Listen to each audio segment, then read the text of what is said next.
big story in New York has been yeshiva education. The fact that Right. in Haredi yeshivas, Hasidic yeshivas, they don't teach secular education. The state wants to impose a curriculum or at least a certain amount of secular education that should be taught. What are your thoughts about that? Because I know the yeshivas are upset, saying that the government shouldn't be involved in religious schools at all, period.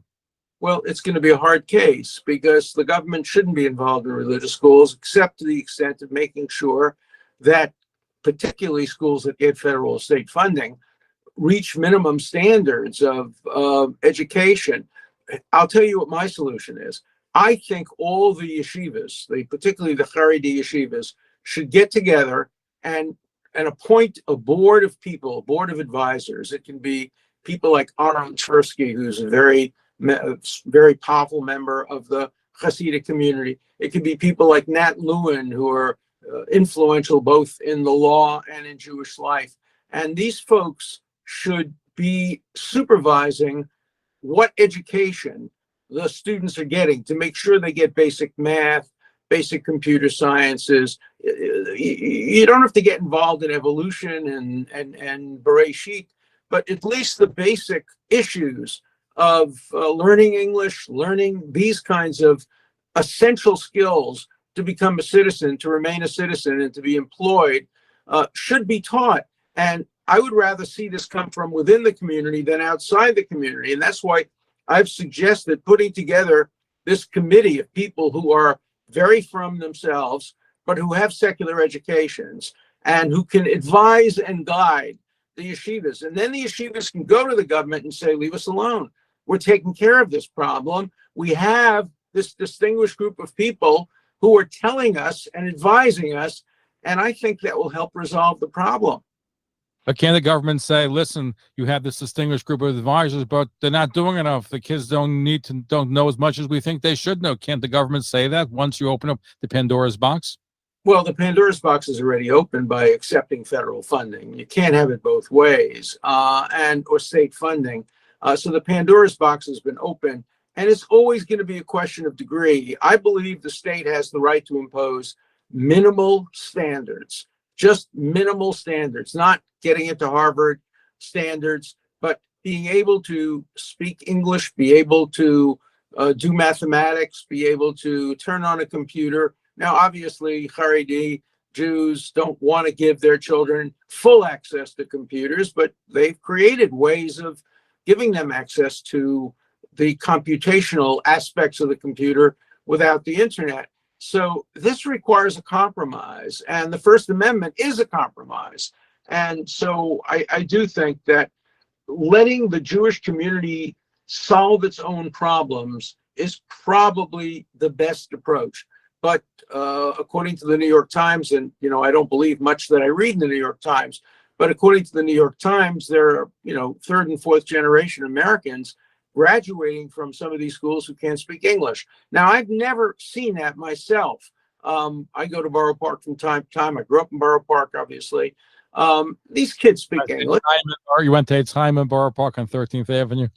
I went to Eitz Chaim, and then I went to Brooklyn Talmudical Academy, Yeshiva University High School, where let me tell you, I was such a good student. I had a 79 average. I just got a copy of my transcript.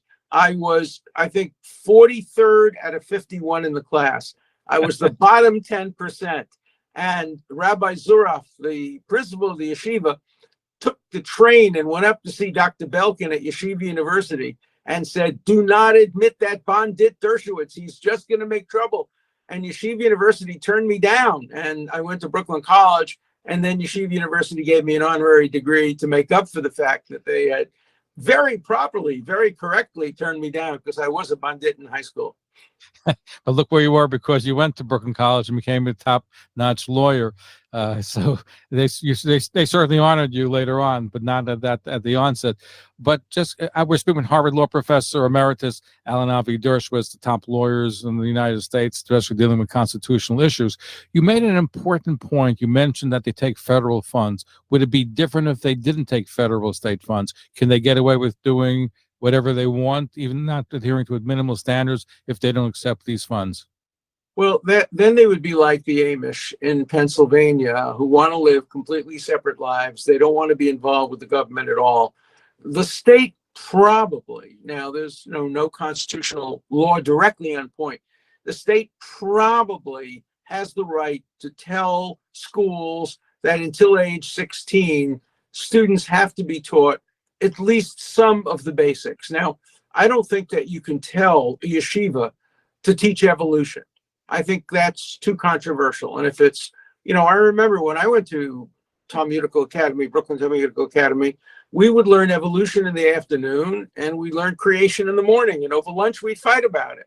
And it was a very, very effective form of education. But Haredi schools don't want to expose the students to Darwin and evolutionary theory. And probably they have the right to do that. The question is, can they deprive them of the right to speak English and the right to have computer knowledge and essential basic science? I'm not talking about evolution. I'm talking about physics, chemistry, things of that kind, which are non-religious in nature, and they don't conflict with religious teachings. So it's a hard question, but I think in the end, a compromise is required, and the courts will impose a compromise. Basic minimum standards, yes.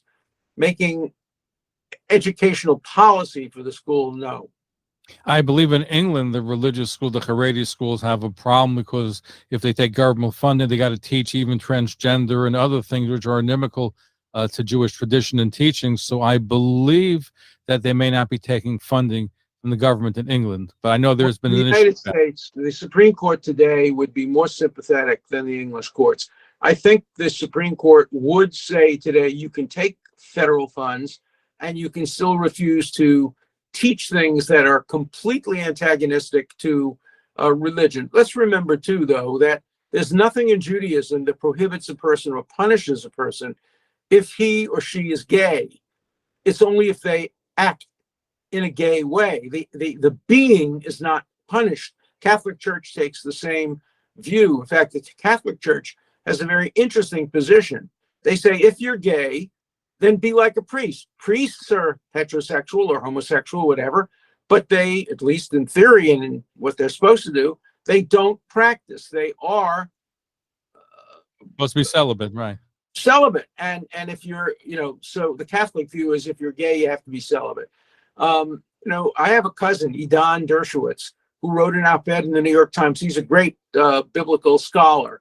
And he did a very controversial op-ed. He's now a professor, in which he said that the approach of Judaism toward being gay is a lot more complex than many people think. And it's worth reading. I don't want to try to paraphrase it or quote it here. All I'm saying is that we live in a changing world. And in that world, the Jewish law is Dina Makulta Dina. You have to obey the law of your land.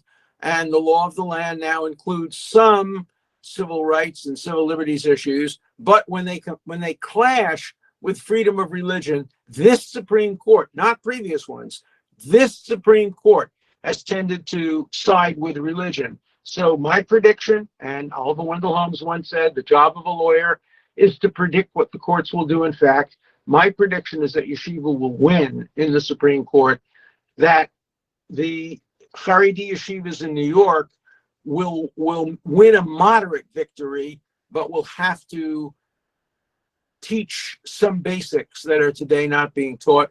And I think they can avoid that if they appoint this commission or committee and they tell the government, look, we're doing what we can do. We have these brilliant people, the Nat Lewins, the Aaron Tversky's of the world.